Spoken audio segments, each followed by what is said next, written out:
S மக்களே, இன்றைக்கி episode முடிஞ்சது. இன்றைக்கி பேசுகிறதுக்கு நிறைய இருக்குது. நம்ம அப்படியே ஒன்று ஒன்று எபிசோட்குள்ளேயே போயிடுவோம். காலையில் பாட்டு முடிஞ்ச உடனேயே முதல்ல திவாகருக்கும் வினோத்துக்கும் இருக்கிற ஃபைட் தான் ஆரம்பிக்குது. அதுக்கு முன்னாடி இந்த குளிக்கிற சண்டை ஒன்று, அது 10 பைசாக்கு பிரயோஜனம் இல்லாத ஒரு சண்டை.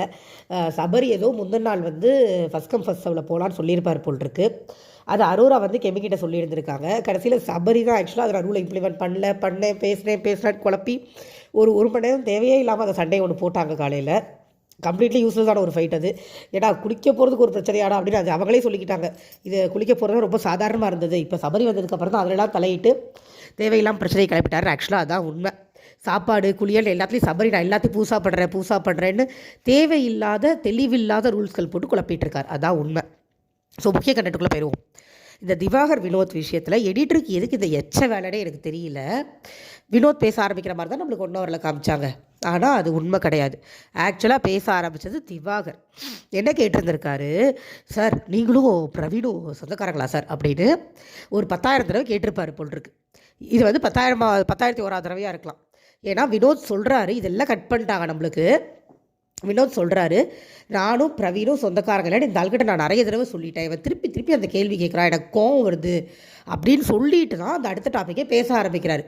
நீ என்ன பண்ணுவ, போய் தோசை சாப்பிட்டு உட்காந்துக்குவீல அப்படின்னு அவர் பேச ஆரம்பிக்கிறதுக்கு காரணம் ஃபஸ்ட்டு பேச ஆரம்பித்தது திவாகர் தான். இப்போ இதை 1 ஹவர் எபிசோடில் காமிக்கிறேன்.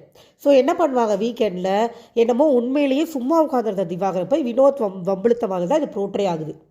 ஏன் தப்பாக ப்ரோட்ரே பண்ணுறீங்க? உங்களுக்கு திவாகரை வச்சுக்கணும், டீல் பேசி உள்ளே கூப்பிட்டு வந்துட்டீங்க. அதை இன்றைக்கி திவாகர் வாயாலே சொல்லிட்டாரு. எங்கே சொன்னார், நான் சொல்கிறேன் அப்படியே சொல்லிட்டாரு.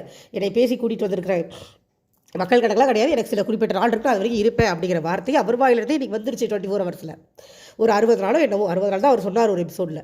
60 நாள் அவரை பேசி கான்ட்ராக்ட் போட்டு கூட்டிகிட்டு வந்துட்டீங்க. 60 நாள் வச்சுக்க போகிறீங்க, வச்சுக்கோங்க, யாரும் வேணான்னு சொல்ல. அந்த ஆளை நான் பாசிட்டிவாக காமிச்சு என்ன பண்ண போகிறீங்க?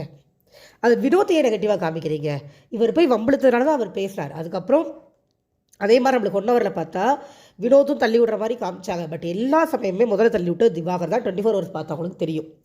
திவாகர் பிடிச்சி தள்ளி விட தான் இவர் ரெஃபர் பண்ணிருந்தார். இன்றைக்கி அதையும் ஒரு இடத்துல பேசியிருப்பாங்க. மறுபடியும் இப்போ நைட்டு பேசும்போது பேசினாங்க. 2-3 இடத்துல திவாகர் மாட்டிக்கிட்டாரு, நிறைய பிடிச்சி தள்ளி விட்டார்ல. எல்லாமே எல்லாம் கட்டு. எடிட்டருக்கு எவ்வளோ காசு வாங்கினாருன்னு தெரியல, அப்படி திவாகருக்கு சாதகமாக கட் பண்ணியிருக்காரு. காலையில் அந்த பிரச்சனை ரொம்ப நேரம் போச்சு. வினோத்தும் தோசை கையில் தட்டை வச்சு தெரிஞ்சார். அவரும் வலிச்சுனக்கிறேன் அவருக்கு அதை தவிர வேறு எதுவும் பேச தெரியாது இல்லையா. அதையே பிடிச்சிக்கிட்டு அவரும் அந்த பேன்லாம் எடுத்தது ப்ராப்பர்ட்டி காமெடிலாம் பண்ணிக்கிட்டு இருந்தாங்க. என்னடா சுற்றி இருக்கிற எல்லாரும் அது காமெடின்னு நினச்சிட்டாங்க. பட் அவங்க 2 பேரும் சீரியஸாக சண்டை போடுறாங்க.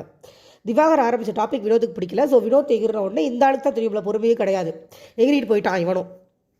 ஏன்னா இவன் பொய் சொல்லி சமாளிச்சுக்குவான்ல, அவனுக்கு அந்த தெரியும் யாரும் உண்மையை காட்ட மாட்டான்.